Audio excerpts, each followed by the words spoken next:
numerous reports of homeless people disappearing without a trace. The city police have evidence that the trend began several months ago, but it is only since an abrupt rise in figures a few days ago that the missing persons reports are being seriously investigated. According to a police spokesman, a certain fluctuation due to deaths and relocations not recorded by the authorities is normal for this population, but never before have they had to deal with such a flood of missing people. The police are not yet ready to comment on possible causes. Even if he hadn't been part of the community, he wouldn't have been able to overlook the thinning among his fellow vagrants. A few weeks ago, men and women were still hanging out on every street corner to relieve normal citizens of the pocket change that only encumbered their pants. Now, the population of their parallel society could only be seen in a few places, and only in groups of at least 3 people, usually with 1 or more dogs. Not bleary-eyed and leaning crookedly against the wall of a house, but upright and with the look of a deer smelling a hunter. They all knew that someone or something was after them. The sun had already set, and Tom was looking for a place to spend the night. Even the shelters were no longer safe, but none of them wanted to stay out on the street alone. He left his backpack and a bottle of liquor at the counter, registered in a list, and was happy he had gotten one of the last free sleeping places. However, the worried look on the face of the St. John employee immediately dampened his mood. The dormitory was full, but hardly anyone spoke. Tom lay down on the itchy bed. The humidity must have been over 80%, and it smelled of alcohol, sweat, and cold fume. They spend the night together, each with a restless dream of a yellow room at the end of an endless hallway. A room that could not be reached by walking, a room that can only reach you. Tom couldn't calm down, turning from side to side, but when he sat up, he realized that he had slept after all, and that his bedclothes were as wet as if they had just come out of the washing machine. He slipped out of the room. The warden slumbered peacefully in his chair, so he carefully took his liquor from a cupboard and left the building. It was drizzling. Tom pulled an old rain poncho from his backpack and put it on. He sat down on the steps and rolled a cigarette. The homeless see cities with different eyes and from a different perspective. Normal people see parks and streets, sidewalks and subways, office buildings and neighborhoods, an infrastructure they use day in and day out to juggle work, friends, family, hobbies, and sleep within the 24-hour frames they live by. Bums have no responsibilities or appointments. That's why they have the right eyes to see the true nature of a city. And Tom saw past beauty, like that of an old woman who still has a hint of her former youth under her wrinkles and powder. Something beautiful had happened here. A flickering glimmer of light caught Tom's attention. It fell from an alleyway onto the sidewalk. He rubbed his eyes with his big yellow fingers, but the strange glow remained. He dropped the half-smoked cigarette to the ground and stomped it out with his boots. Then he got up, took his bottle, and went to find the origin of the light. As he entered the alley, he was blinded by the light, but saw no source. It seemed to be coming from around a corner, but at the end of the alley, it only hit a brick wall that could not serve as a mirror. It would also need a 90-degree angle. Tom knew that much. He looked down at the half-full bottle in his hand. He wasn't drunk enough for it to be an explanation for the optical illusion. He took another gulp, which burned briefly in his throat, and kept going.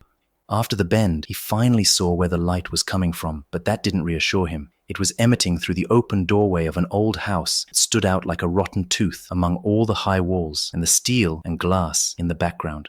Why had he never seen this building before, even though he knew the area well? And what was that strange light? Tom drained the liquor and dug the bottle into the sandy ground. Then he entered the mysterious house. As soon as he crossed the threshold, the light disappeared and he was enveloped in darkness. When he turned around, he could still see the lighted alley, but somehow it wasn't illuminating the inside of the building, as if the entrance separated 2 sides of a coin, one inside and one outside, light and shadow. Tom wanted to put his hand through the doorway to see if it was being lit, but his fingers hit an invisible barrier. It didn't feel like glass or any other material he ever felt in his life. It felt like, for lack of a better word, compressed air. As much as he used his weight, it did not move an inch. He was trapped. He considered his situation for a few minutes, but he knew there was no other option but to go deeper into the building. He took a flashlight from a side pocket of his backpack. The light had that dull orange color that indicated an almost dead battery, but it was enough to illuminate the room. There were 2 doors, and since one of them was locked, Tom's path was clear. The exit led to a long hallway with no windows or doors on either side. Unfortunately, the flashlight was too weak to see the other end. There must be another door, Tom thought to himself. But when he reached the opposing side, there was nothing but a blank wall. Who builds a hallway that leads nowhere?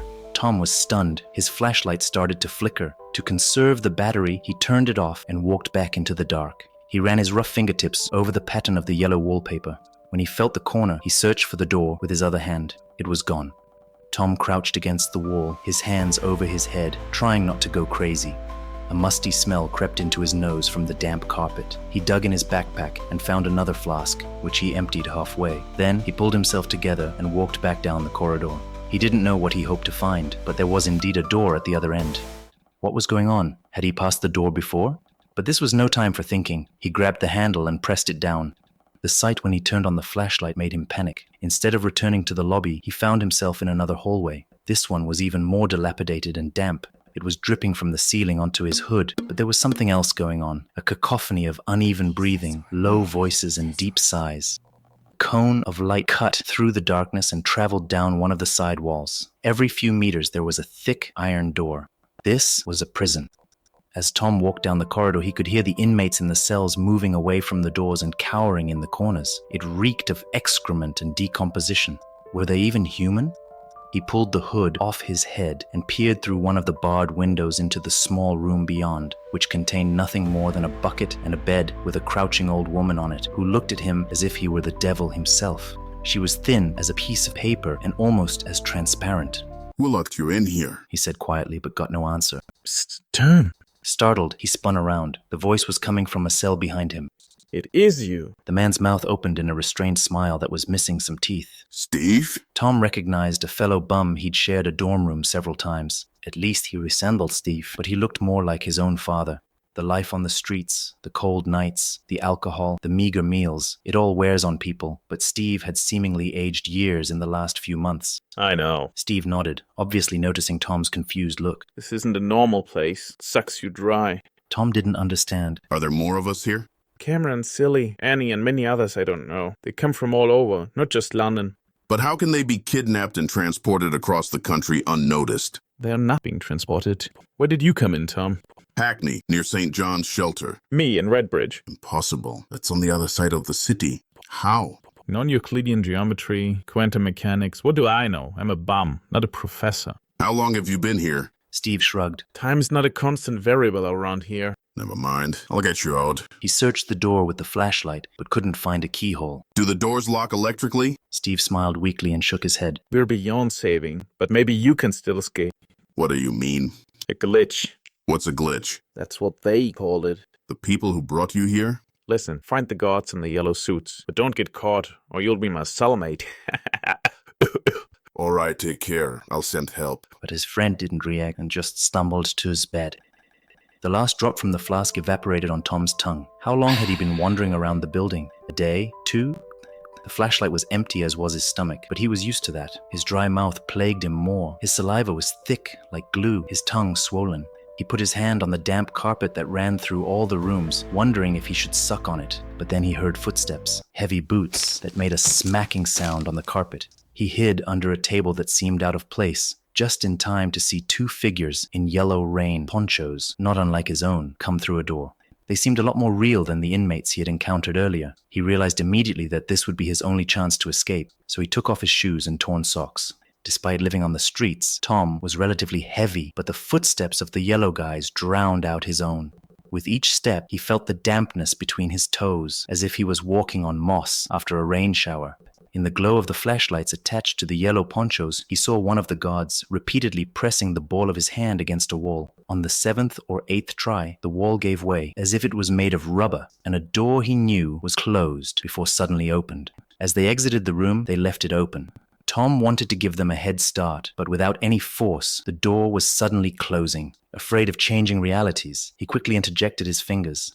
Tom followed the yellow coats through a dozen rooms and corridors. Again and again they stopped and performed strange, seemingly nonsensical actions until finally they were back in the lobby.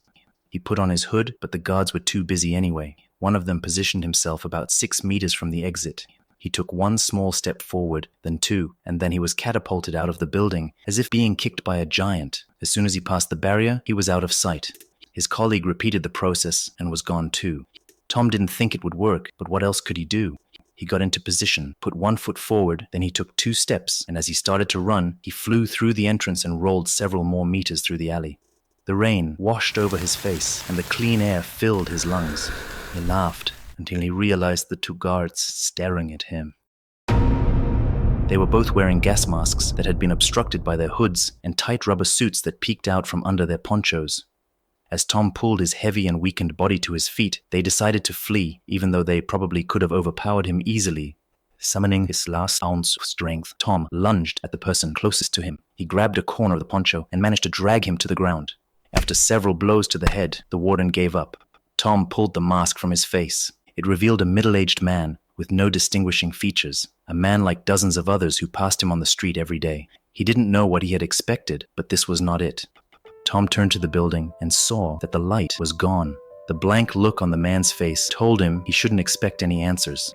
Shortly after, the police arrived and arrested the man in the yellow poncho, as well as Tom, because the supposedly supernatural building was now nothing more than a normal empty house.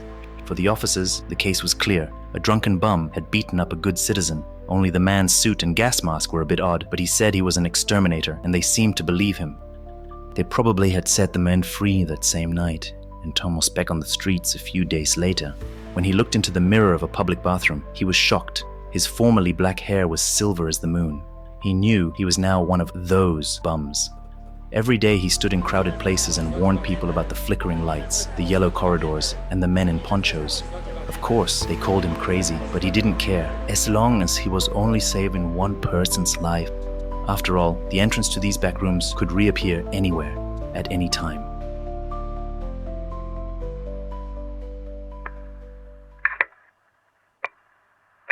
This is Detective Henderson of the City Police. Our theories about the missing homeless have all been debunked. There's no killer cleaning the streets, and there's no war among the homeless community. If you hear this is completely off the records and confidential. I believe that there's a thing in need of human life force. It does not hate the homeless, it just attacks the most vulnerable among us. Perhaps even the government is involved. I have no proof as of yet, and I know I may sound crazy, but I'm afraid that our children are next in line, then our women, and then the rest of us. It has to be stopped immediately.